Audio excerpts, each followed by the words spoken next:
आज हम स्टार्ट करेंगे आज हम कंटिन्यू करेंगे न्यूटन लॉज ऑफ मोशन की part 2 video. Laws of motion जो क्लास 11 में चैप्टर फिजिक्स के अंदर यूनिट सेकंड। तो चलिए शुरू करते हैं।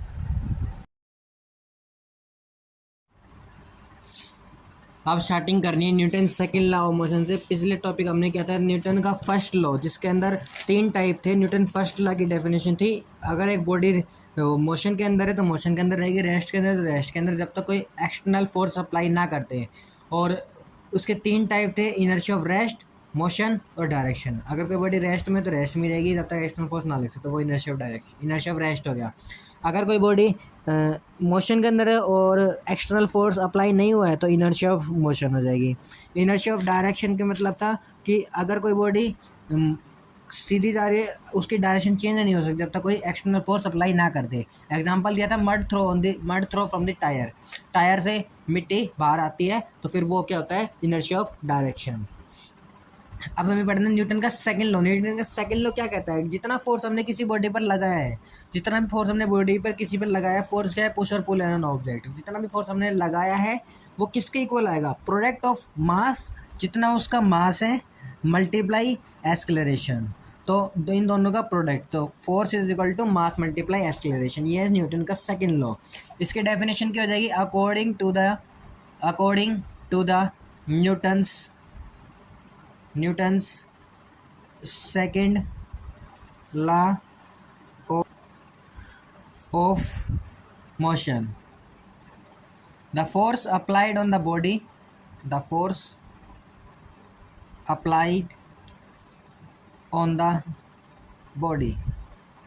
is equals to the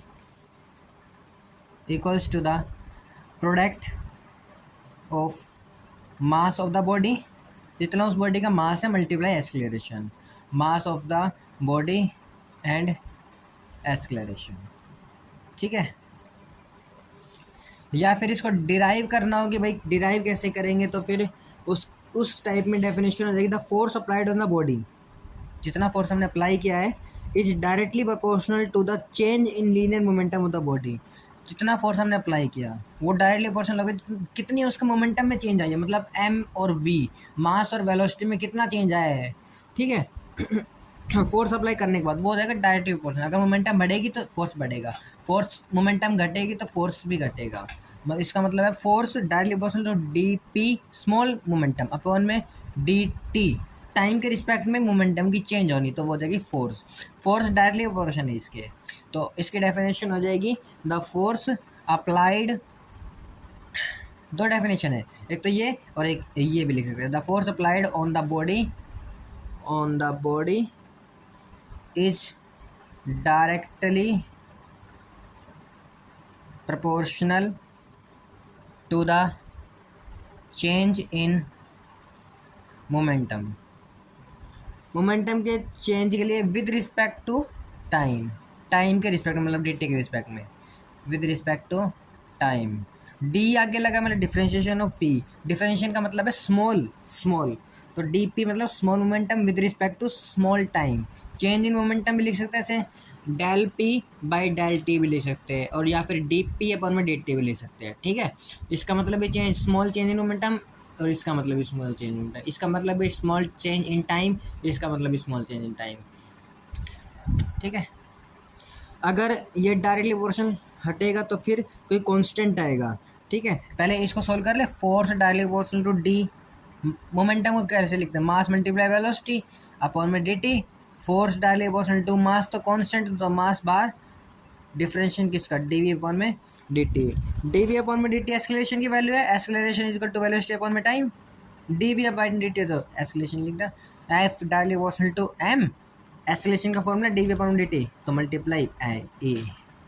ठीक है, डायरेक्टली प्रोपोर्शनल हटेगा तो कोई कांस्टेंट, तो F is equal to K multiply M multiply A. ये कोई के कुछ भी अगर कांस्टेंट, अगर मान लो के की वैल्यू 1 आ गई, के की वैल्यू हमें 1 लेनी है, तो एफ इज इसी जो सिस्टम है, F is equal to M A. ठीक है, डेरिवेशन हो गया, F is equal to M E prove करना था, F is equal to M E आ गया। ठीक है, अब हमें कॉन्सिक्वेंसेस पढ़ने हैं। Consequences of Newton second law के। कॉन्सिक्वेंसेस मतलब इसके क्या नतीजे है, मतलब क्या परिणाम है इसके, क्या रिजल्ट आया इसका। तो फर्स्ट पॉइंट है, no forces is required to move a body in uniform straight line. अगर कोई बॉडी स्ट्रेट लाइन के अंदर जा रही है, पहले से स्ट्रेट है बिल्कुल 30 की स्पीड पे, 30 की स्पीड पे, ठीक है, उसको कोई फोर्स नहीं चाहिए अब।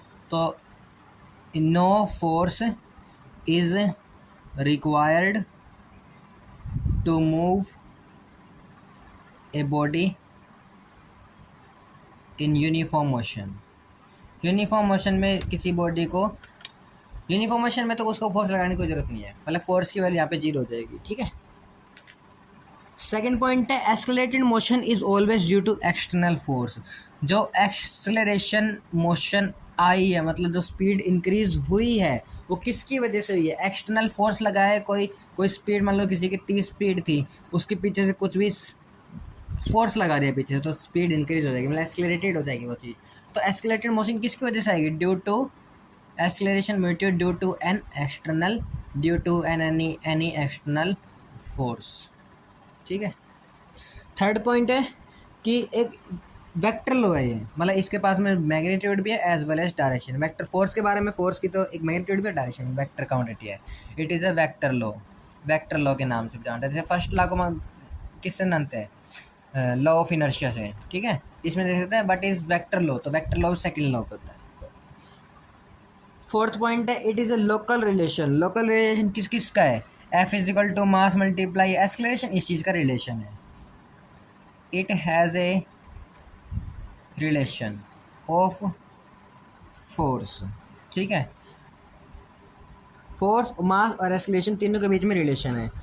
Fifth point, it apply on a single point particle. ये किसके ऊपर लग सकता है, सिंगल पॉइंट, मतलब कि स्मॉल डीपी अपॉन में dt, तो सिंगल पॉइंट पार्टिकल, एक सिंगल पार्टिकल के ऊपर फोर्स लगा सकते हैं हम।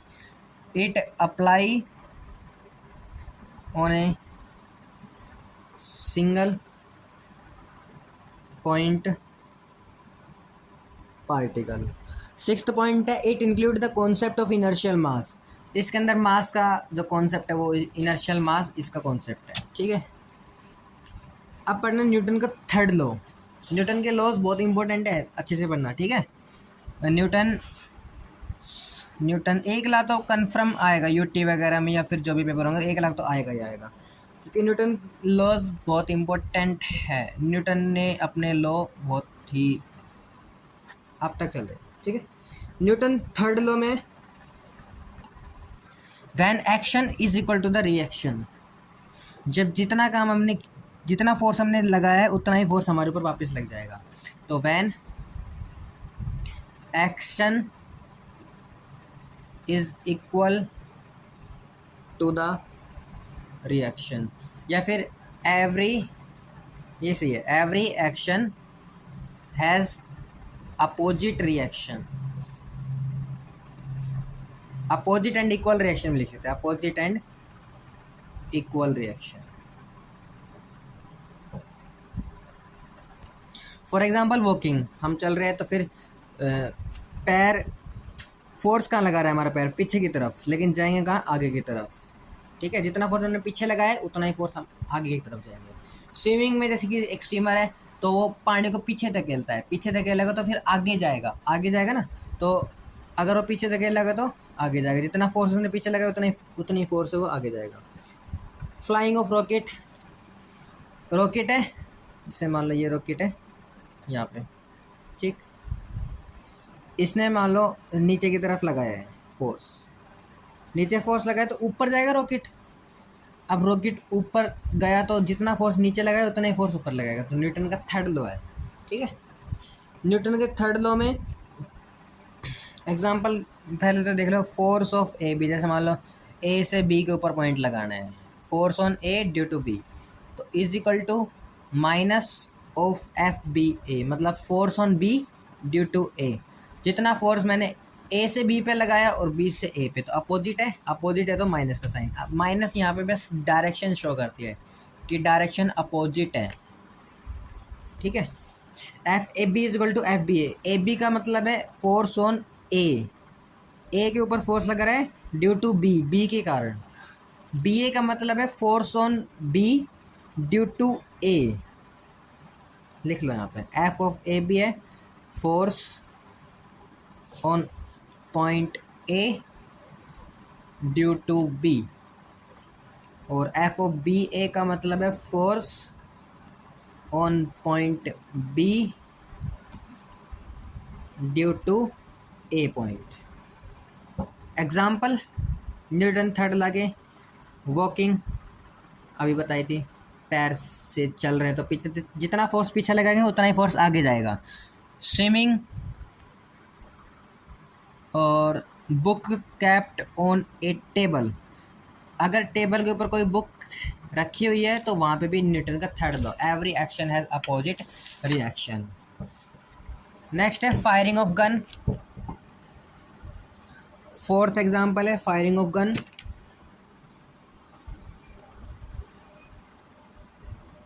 जितनी फोर्स गन गई है आगे की तरफ उतना ही फोर्स पीछे भी लगाएगी। क्या fifth flying of the rocket,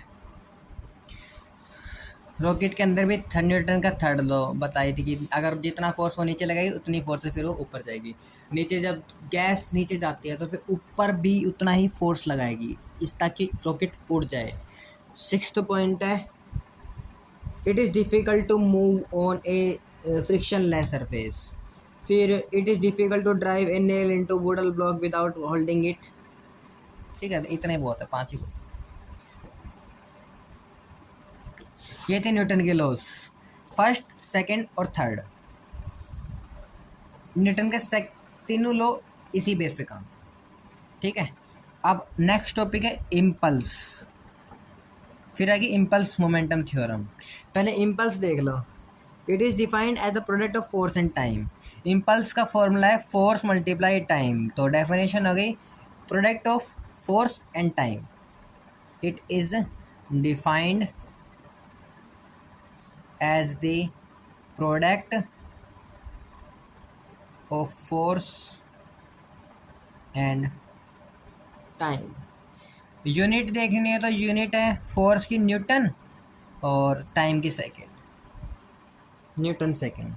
dimension formula force का तो m1l1t-2 और टाइम का t हो गया, तो m1l1t-2 -2 + 1 पावर से बेस सेम पावर है तो -2 + 1 लिख दो यहाँ पे। अब क्या हो जाएगा m1l1t -2 + 1 -1, बस आ गया डायमेंशन फॉर्मूला। अब न्यूटन सेकंड लॉ से हमने देखा है कि क्या था न्यूटन सेकंड लॉ में, सेकंड डेफिनेशन वाली, force directly proportional to dp/dt is equal to लिख लो। ठीक है, कांस्टेंट की वैल्यू 1 है ना, तो F is equal to dp/dt है, dt या डिवाइड में इस के मल्टीप्लाई में dp यहीं पे इंटीग्रेट ऑन बोथ साइड कर दिया। अब इंटीग्रेशन क्यों करते हैं, ताकि स्मॉल टाइम था पूरा टाइम आ जाए, स्मॉल मोमेंटम है तो पूरी मोमेंटम आ जाए हमारे पास। इंटीग्रेट ऑन बोथ साइड, यहाँ पे इंटीग्रेशन का साइन लगाए एफ डॉट में dt, यहाँ पे इंटीग्रेशन का साइन लगाए तो dp। टाइम करना है यहाँ पे, तो मान लो 0 पहले सर 0 टाइम, फिर किसी भी टाइम t मतलब 0 से 5, 0 से 10, 0 से 11, 0 से 10, 0 से 9, 0 से 5, जितना भी करना है उतना, तो 0 से t। मोमेंटम में मान लो पहले उसकी मोमेंटम p1, तो मास कुछ भी था वेलोसिटी कुछ भी थी। ठीक है, और बाद में मास अलग और वेलोसिटी अलग, तो p1 और p2, p1 से p2 मोमेंटम होगी। अब यहाँ पे इंटीग्रेशन करना है तो f यहाँ पे कांस्टेंट है, f बार 0t इंटीग्रेशन करना है dt का, यहाँ पे dp, यहाँ पे dt का इंटीग्रेशन करना है, यहाँ पे dp का, dp के आगे कुछ नहीं तो 1 लगा लो, यहाँ पे कुछ ना है तो 1 लगा लो, p1 से p2, यहाँ पे 0 से t। f इंटीग्रेशन करना है 1 का, तो 1 का इंटीग्रेशन, अगर इंटीग्रेशन में 1 डॉट डी वी है तो इंटीग्रेशन हो जाएगा v, अगर एक्स डॉट डी एक्स है तो इंटीग्रेशन वन एक्स, अगर sorry one dot D x है तो डी एक्स, यहाँ पे वन डॉट डी टी है तो T, one dot d v है तो v, one one dot d u है तो साथ में यू, मतलब जो साथ में लग रहा है उसी का इंटीग्रेशन हो जाएगा। यहाँ पे वन है साथ में डी टी तो टी, लिमिट बची है तो लिमिट ऐसे बड़ी ब्रैकेट लगा के जीरो से टी, नीचे जीरो ऊपर टी, यहाँ पे वन का इंटीग्रेशन पी है साथ में तो पी इंटीग्रेशन हो गया, ब्रैकेट के अंदर P1 से P2 लिमिट लगा दी। F अब लिमिट सोल्व कर रहे हैं तो upper limit minus lower limit, upper ऊपर वाली क्या है T, तो यहाँ पे T लिख दी, माइनस लोअर लिमिट क्या है जीरो तो जीरो P। अब इसको सोल्व करना है तो upper limit minus lower limit, तो P2 अपर है माइनस लोअर P1 है, ठीक है। यहाँ से इम्पल्स की वैल्यू क्या आ गई, फोर्स मल्टीप्लाई टी, ये तो फोर्स मल्टीप्लाई टी हो गया, या जीरो का zero, is equal to change in momentum तो P2 माइनस P1, ये दो फॉर्मूले आ गए। एक तो ये तो था ही फोर्स मल्टीप्लाई टाइम, और फोर्स मल्टीप्लाई टाइम किसके बराबर आ गया, P2 माइनस P1 के भी तो तीन फॉर्मूले हो गए ना, यहाँ से दो फॉर्मूले, force multiply time P2 minus P1 impulse के। ग्राफ देखना तो ग्राफ देख लो, मान लो दो इम्पल्स हैं, जैसे कि अलग अलग इम्पल्स है किसी की I1 और I2 दोनों इक्वल है, तो F1 multiply T1 is equal to F2 multiply T2, है ना। यहाँ पे मान लो इस साइड है लिख लिया मैंने टाइम, यहाँ पे मान लो T1 टाइम है और यहाँ पे T2 टाइम है, ठीक। यहाँ पे फोर्स 1 है और यहाँ पे फोर्स 2 है। मान लो T1 टाइम के अंदर इसने फोर्स F1 फोर्स किया है और T2 टाइम के अंदर इसने F2 फोर्स क्या है, तो ये आगे ग्राफ। अगर दो अलग अलग इम्पल्स है, दो ऑब्जेक्ट है, दो ऑब्जेक्ट की अलग अलग इम्पल्स है, मतलब force multiply time force multiply अलग अलग है, बस प्रोडक्ट करके दोनों की सेम, जैसे वो बताई थी 3 मल्टीप्लाई 2 और 2 मल्टीप्लाई 3, इसकी वैल्यू 3 ले लो, इसकी 2, इसकी 2 ले ली, इसकी 3, तो दोनों सेम ही आएगी, बस वैल्यू अलग अलग है ना। तो इसका ग्राफ भी होगा। अब इसकी थ्योरम, इम्पल्स की momentum theorem, impulse momentum theorem. According to this theorem, linear momentum can be produced by applying a larger force for small time and a smaller force for long time. क्या कह रहा है कि इस theorem के according linear momentum हम produce कर सकते हैं, कोई भी लीनियर मोमेंटम इस थ्योरम के अकॉर्डिंग हम प्रोड्यूस कर सकते हैं। कैसे, by applying a larger force, बहुत ज़्यादा फोर्स लगा के थोड़े टाइम के लिए, बस by applying larger force for small time and a smaller force for a long time. और स्मॉल फोर्स देना है, जैसे कि यहाँ से देख लो ना कि एक यहाँ पे चेंज इन लीनियर मोमेंटम है, मतलब कि P2 माइनस P1 है, change in linear momentum, larger force for small time, यहाँ पे स्मॉल टाइम है, और smaller force for small greater time, opposite. तो according to this theorem linear momentum can be produce, linear momentum को हम produce कर सकते हैं। चेंज इन लिखना है क्योंकि यहाँ पे P2 माइनस P1 है ना, तो change in linear momentum can be produce by applying A small force लिए तो ज़्यादा time, for long time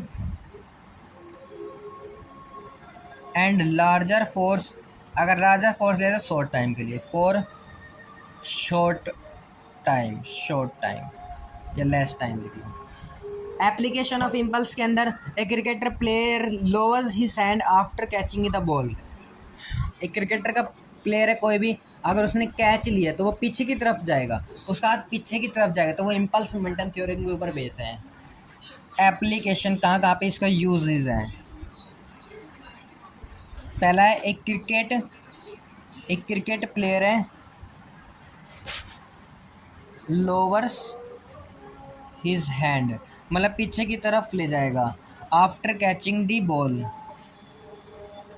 after या ड्यूरिंग कैचिंग दी बॉल भी ले सकते हैं, after catching the ball. Second है when person fall on a cemented from a height then he get injured.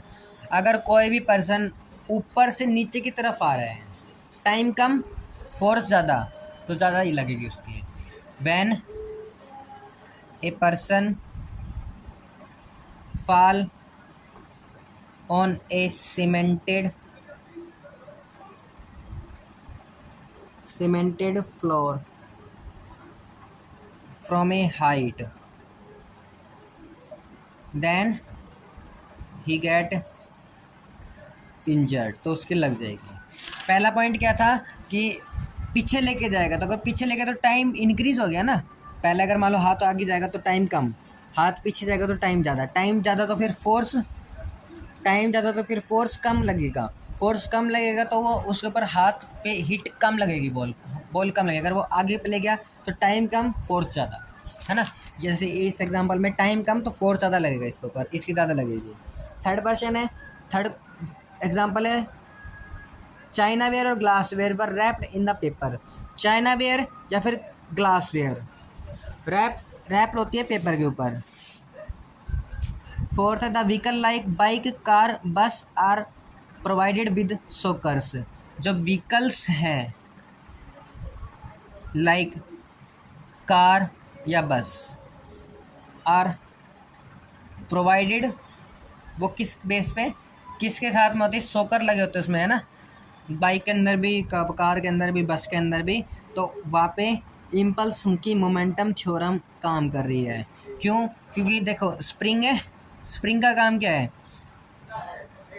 ऐसे स्प्रिंग कर देगी, मतलब कि वो स्ट्रेन हो जाएगी ना, अंदर की तरफ दब जाएगी, अंदर की तरफ जब जाएगी तो टाइम कम लगेगा नीचे हिट करने में। जैसे कोई भी सीट है, यहाँ पे बाइक की सीट है, तो यहाँ पे टाइम इसको कम लगेगा नीचे पहुँचने में। अगर ये स्प्रिंग नहीं होती तो जल्दी पहुँचेगी तो फोर्स ज़्यादा लगेगा इसके ऊपर, है ना।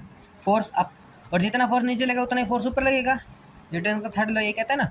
तो यहाँ पे तो क्या है, स्प्रिंग काम कर रही है, यहाँ पे स्प्रिंग इसको कम टाइम में पहुँचाएगी नीचे की तरफ, कम टाइम में पहुँचाएगी तो फिर फोर्स भी कम ही लगेगा। इम्पल्स मोमेंटम थ्योरम है। An athlete advise to stop slowly after running. Run करते टाइम जब वो एथलीट स्टॉप होते टाइम में ऐसे एडवाइस दी जाती है कि वो धीरे धीरे स्टॉप करे। अगर वो धीरे धीरे करेगा तो उसके ऊपर फोर्स कम लगेगा, अगर आगे की तरफ जाएगा ना, आगे की तरफ वो उसका फोर्स कम लगेगा। और अगर वो मतलब स्लोली धीरे नहीं चलता है, मतलब स्लोली धीरे नहीं रुकता है, तो फिर वो आगे की तरफ ही चला जाएगा, मतलब फोर्स उसके ऊपर लग जाएगा, तो वो पड़ जाएगा, गिरने की संभावना उसके। It is difficult to catch a cricket ball than a tennis ball.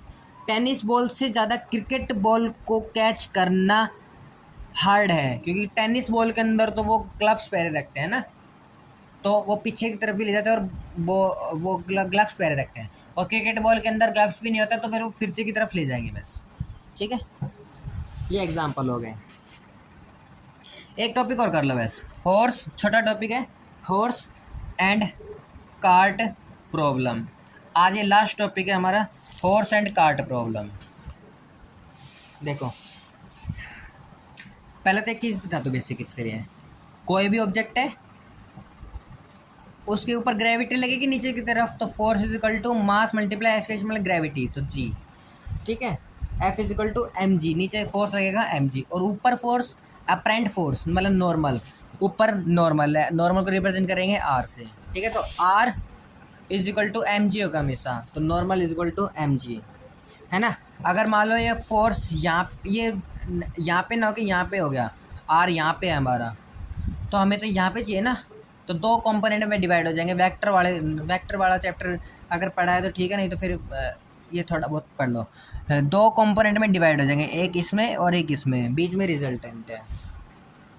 दो कंपोनेंट डिवाइड होंगे, ऊपर साइन थीटा तो आर साइन थीटा, और नीचे कोस थीटा तो आर कोस थीटा। देखो अब करते हैं कार्ट प्रॉब्लम में। मान लो यहाँ पे कार्ट है, पीछे हॉर्स एंड कार्ट प्रॉब्लम, तो पीछे तो बग्गी है, कार्ट मतलब बग्गी, तो इसके दो टायर ले लो यहाँ पे। ठीक, दो टायर बना दो। यहाँ पे मान लो हॉर्स है, अगर किसी को हॉर्स बनाना है तो भाई हॉर्स बना लियो, मेरे से तो बनने का नहीं। यहाँ पे मैंने हॉर्स लिख लिया है।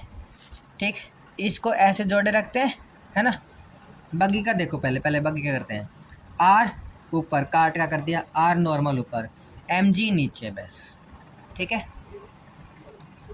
अब हॉर्स क्या करेगा, पहले तो पैर से आगे की तरफ जाएगा, है ना, तो फोर्स किस तरफ लगाएगा, पीछे की तरफ, न्यूटन का थर्ड लॉ वॉकिंग का, तो फोर्स कहाँ जाएगा, पीछे की तरफ। इसका नॉर्मल कहाँ जाएगा, नॉर्मल इसी के स्ट्रेट में, आर जितना है उतना ही आर। अब देखो आर यहाँ पे आया, मैं तो यहाँ पे चाहिए, दो कंपोनेंट में डिवाइड, यहाँ पे क्या आ जाएगा, आर कोस थीटा, हॉरिजेंटल में कोस और वर्टिकल में साइन, ठीक, आर साइन थीटा और आर कोस थीटा में डिवाइड। नीचे क्या आएगा, ग्रेविटेशनल फोर्स एम जी, ये फोर्स है जिससे वो मूव हो जाए, यहाँ पे है ग्रेविटेशनल फोर्स। अब देखो F is equal to R तो है ही, और क्या है, R sine theta is equal to M G भी है, और फॉर कार्ट के लिए R is equal to M G, तो बचा कौन अब, ये और ये बराबर, तो ये और ये भी बराबर, सारी चीज़ बैलेंस है अभी तक तो। लेकिन ये आर कोस थीटा किसी को बैलेंस नहीं कर रही है ना, तो आर कोस थीटा क्या करेगी, आगे मूव कराएगी, आर कोस थीटा हेल्प कराएगी हॉर्स एंड कार्ट प्रॉब्लम में मूव करने के लिए, बाकी सारी चीज़ कांस्टेंट है, बस आर कोस थीटा मूव कराएगी। So R cos theta help to move the cart, बस इतना ही लिखना है। अगर थोड़ा बहुत तीन या 4 नंबर में आ जाए ये क्वेश्चन, हॉर्स एंड कार्ट वैसे आएगा तो नहीं, पर फिर भी आ भी जाए तो फिर थोड़ी कंस्ट्रक्शन लिख रहे हैं ना, कि कार्ट का अपरेंट फोर्स ऊपर और ग्रेविटेशनल फोर्स नीचे चला जाएगा, यहाँ पे हॉर्स है, हॉर्स पीछे अपना फोर्स लगाएगा तो एफ, और नॉर्मल इसके सामने F is equal to R हो जाएगा। फिर आर दो कंपोनेंट में डिवाइड, आर कोस थीटा और R sine theta M G के इक्वल ग्रेविटेशनल फोर्स के इक्वल, ये सारी चीज़ इंग्लिश में लिख देना, ठीक है। और ये सारी चीज़ सब बैलेंस है, तो आर कोस थीटा क्या करेगा, आर लास्ट में लिख देना, so R cos theta help to move the cart in forward direction, in आगे की तरफ मूव करवाएगी, इन फॉरवर्ड डायरेक्शन। बस आज इतना ही, कल इसका अपरेंट वेट ऑफ मैन, और ये तो छोड़ ही दो, इतना इम्पोर्टेंट है नहीं वैसे। तो principle of conservation of linear momentum ये करेंगे, एप्लीकेशन, उसकी application, recoil velocity, connected motion और internal friction type, laws of kinetic, laws of limiting, angle of friction. फिर एक रॉकेट वाला टॉपिक भी करना है, उसमें इंटीग्रेशन लगेगी, centripetal force, centrifugal force, rounding and level control बहुत ही ज़्यादा इंपॉर्टेंट है, और एक बैंकिंग और लेवल कंट्रोल, ये तो कंफर्म आएंगे, यूटी है तो बिल्कुल 101% आएंगे, दोनों में से कोई एक टॉपिक तो पक्का आएगा, तो इनको तो और भी अच्छे तरीके से कर लेना, मैं कराऊँ जब, ठीक है। आज इतना ही, thank you for watching, like share and subscribe. तो अब नेक्स्ट वीडियो में केमिस्ट्री की बनाऊंगा, केमिस्ट्री क्लास 11th की, तो क्लास 11th की वीडियो भी देखना ना भूले, उसके अंदर भी एक नया चैप्टर स्टार्टिंग कराऊंगा मैं अभी से ही, ठीक है। तो उसको भी लाइक शेयर और सब्सक्राइब कर देना जल्दी से, तो दोनों वीडियो साथ में आएगी, फिजिक्स की भी और केमिस्ट्री की भी एक साथ ही आ जाएगी अभी, और फिजिक्स के 3 या 4 पार्ट बन जाएंगे इस चैप्टर में, 4 या फिर मैक्सिमम 5, नहीं तो 4 पार्ट में भी कंप्लीट हो जाएगा, ठीक है।